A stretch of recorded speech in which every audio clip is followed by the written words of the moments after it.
দাড়ির পাল্লাকে বিজয়ী করতে হবে। মৌলানা আব্দুল সালাম আল মাদানী আপনাদের ভাই, আপনাদের চাচা, আপনাদের মুরব্বী, জামাতে ইসলামী সিলেট বিভাগের যোগ্য আলিমে দ্বীন মৌলানা আব্দুল সালাম আল মাদানীকে প্রার্থী করেছে। আপনাদেরকে পাল্লা দিয়ে সম্মানিত করেছে। আপনারা কি বিজয় দিয়ে সম্মানিত করতে পারবেন? ইনশাআল্লাহ। বারাবাসী সিদ্ধান্ত নিয়েছে প্রায় 70% ভোট দিয়ে মাদানীকে জয়যুক্ত করবে ইনশাআল্লাহ। দোরাবাজার পান্ডাগাঁও ইউনিয়নে আমরা সিদ্ধান্ত নিয়েছি দোরা আপনি বিপুল ভোটে পাস করবে। আমরা কি মানিকগঞ্জবাসী, সাতকবাসী, দক্ষিণ সাতকবাসী দাড়ির পাল্লার বিজয় দেখতে চান? ইনশাআল্লাহ। কারা কারা চান? আরে কোন প্রতীক আছে? প্রতীক দাড়ির পাল্লা, জুলছে বলো দাড়ির পাল্লা, 12 তারিখে দাড়ির পাল্লা। সবাইকে ধন্যবাদ এবং মুবারকবাদ জানিয়ে প্রধান অতিথিকে সময় দিয়ে আমার কথা শেষ করছি। আসসালামু আলাইকুম। আলিমের উস্তাদ হযরত মাওলানা আব্দুল সালাম আল মাদানী নারায়ে তাকবীর, আল্লাহু আকবার। বাংলাদেশ জামাত ইসলামী জিন্দাবাদ, জিন্দাবাদ, জিন্দাবাদ, জিন্দাবাদ। বাংলাদেশ জামাত ইসলামী। আমাদের কোন প্রতীক আছে? আল্লামা সাইদি সাহেবের কোন প্রতীক আছে? এই ইমানদারদের কোন প্রতীক আছে? ইনসাফের কোন প্রতীক আছে?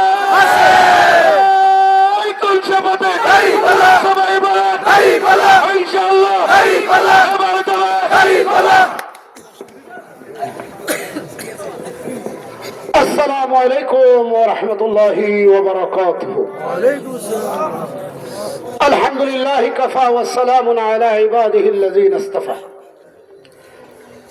প্রিয় মানিকগঞ্জবাসী,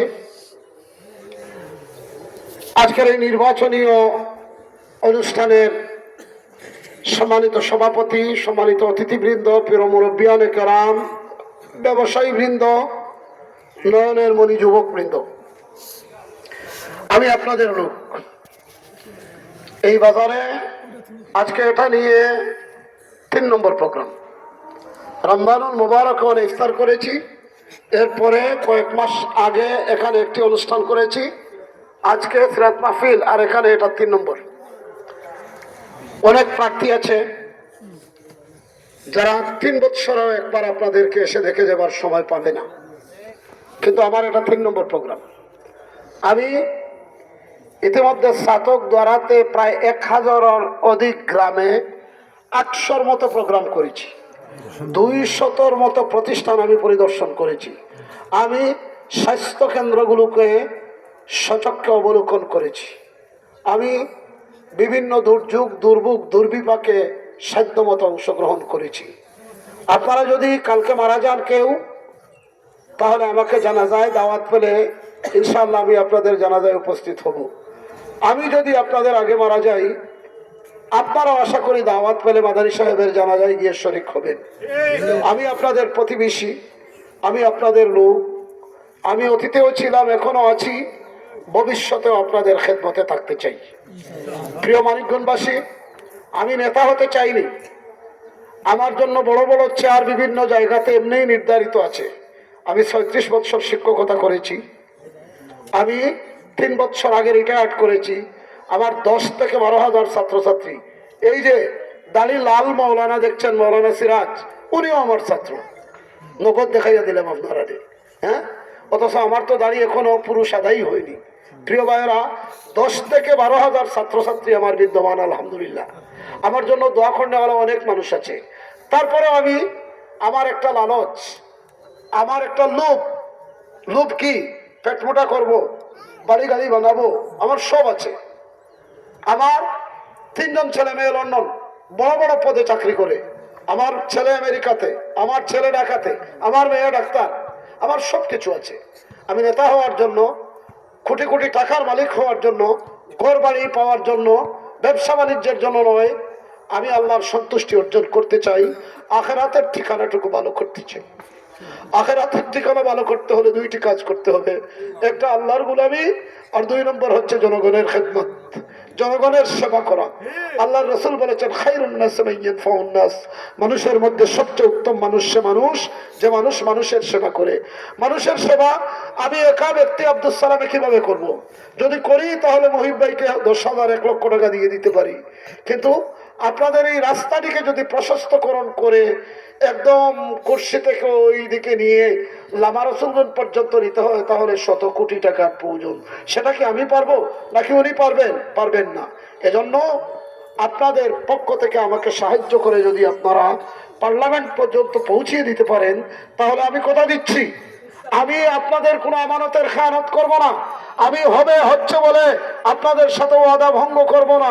আমি দিচ্ছি বলে আপনাদের সাথে আমি আপনাদের আমানতের খেয়ানত করব না ইনশাআল্লাহ। প্রিয় ভাইরা, অতীতে বিভিন্ন দল মত পথ আপনাদেরকে ধোঁকা দিয়েছে, আপনাদেরকে বোকা বানিয়ে আপনাদের আমাদের মাথায় কাঁঠাল ভেঙে তারা খেয়েছে। তারা বলেছিল বিনামূল্যে সার দেবে, ঘরে ঘরে চাকরি দেবে, তারা বলেছিল 10 টাকায় চাল খাওয়াবে, 5 টাকায় কাঁচামরিচ খাওয়াবে। খেয়েছেন তো আপনারা? আলু কত খাইছো? 80 টাকা। 10 টাকা 15 টাকার আলু 80 টাকায় খাইছে। একটা ফুলকপি কতই কিনুন? 40 টাকা 50 টাকা। অথচ ফুলকপি দিনাজপুর রংপুরে বিকে 5 টাকা। এই 5 টাকার কপি সিলেট আইতে আইতে 16-17 চান্দাবা দেখল কবল ফড়িয়া চান্দা দিতে দিতে দিতে দিতে সিন্ডিকেটে এটা বেছে আপনার কাছে 40 টাকা 50 টাকা। প্রিয় ভাইরা, দেশটাকে চান্দাবাজ মুক্ত করতে হবে, দেশটাকে দুর্নীতিবাজ মুক্ত করতে হবে, দেশটাকে লুটেরা মুক্ত করতে হবে। আপনারা আল্লাহর ওয়াস্তে 1,500-1,500 টাকা দিয়ে বুট বিক্রি করবেন না? করবেন না? অবশ্যই করবেন না। প্রিয় ভাইরা, একটা গরুর মাথা যদি জাউয়া বাজার থেকে কিনে নিয়ে আসতে চান তাহলে 5,000 টাকা লাগে। অথচ আপনি আশরাফুল মখলুকাত, সৃষ্টির সেরা জীব, আপনি 1,000 টাকা দিয়ে 1,500 টাকা দিয়ে আপনার মাথাটা আরেকজনের কাছে বিক্রি করে ফেলবেন? এটা লজ্জার বিষয় না? খবরদার আপনারা আপনাদের মাথা বিক্রি করবেন না। 2 নম্বর কথা হচ্ছে, তারা ফ্যামিলি কার্ড দিতে চায়, তারা এই বেকার ভাতা দিতে চায়, আমাদেরকে বেকারদেরকে বেকার রাখতে চায়। আমরা বেকার যুবক, তোমরা যারা শুনো, তোমাদেরকে প্রশিক্ষিত করে তোমাদের হাতকে কর্মের হাতে রূপান্তরিত করবো ইনশাআল্লাহ। তোমাদের হাতকে তোমাদের এবং নিজেদের পরিবারকে স্বাবলম্বী করার উপযোগী প্রশিক্ষণ তোমাদেরকে দান করবো ইনশাআল্লাহ। আপনাদের রাস্তাঘাটগুলোকে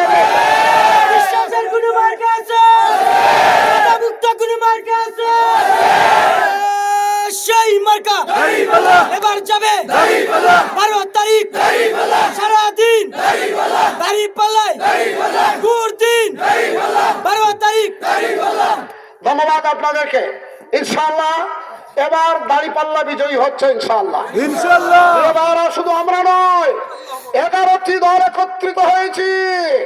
গতকালকে আমাদের লিয়াজু কমিটির বৈঠক ছিল সাতক অফিসে। শতাধিক আলেম উলামা এবং বিভিন্ন দলের নেতৃবৃন্দ একত্রিত হয়েছেন। আমরা হাতে হাত রেখে এই সাতক দ্বারা সহ সারা বাংলাদেশকে একটি সোনালী বাংলাদেশ গড়ে তোলার জন্য প্রত্যয় ব্যক্ত করেছি। প্রিয় ভাইরা, আপনাদের কাছে আমি কোনো ভিক্ষা টিক্ষা চাই না। ভিক্ষা দিলে তো আমার জুলি থারাইয়া খাইলিমু ফেটো হারাইমু। এটা আপনাদের আমানত। আর আমানত কাকে দেবেন? আল্লাহ বলে দিয়েছেন, ইন্নাল্লাহা ইয়ামুরুকুম আন তুআদ্দুল আমানাতি ইলা আহলিহা। আল্লাহ নির্দেশ দিচ্ছেন তোমরা যেন তোমাদের আমানত উপযুক্ত মানুষের হাতে দাও, যে দুর্নীতি করবে না, যে চুরিচামারি করবে না, যে মানুষের হক মেরে খাবে না। আমি আপনাদের এক ভাই 28 বছর প্রিন্সিপালি করেছি আপনাদের গোবিন্দগঞ্জ আলিয়া মাদ্রাসাতে। প্রায় 50 থেকে 60 কোটি টাকার উন্নয়ন কর্মকাণ্ড আমার দ্বারা পরিচালিত হয়েছে। 13টি বিল্ডিং করেছি, কলেজ মসজিদ, বাজার মসজিদ, মাদ্রাসা মসজিদ, মাদ্রাসা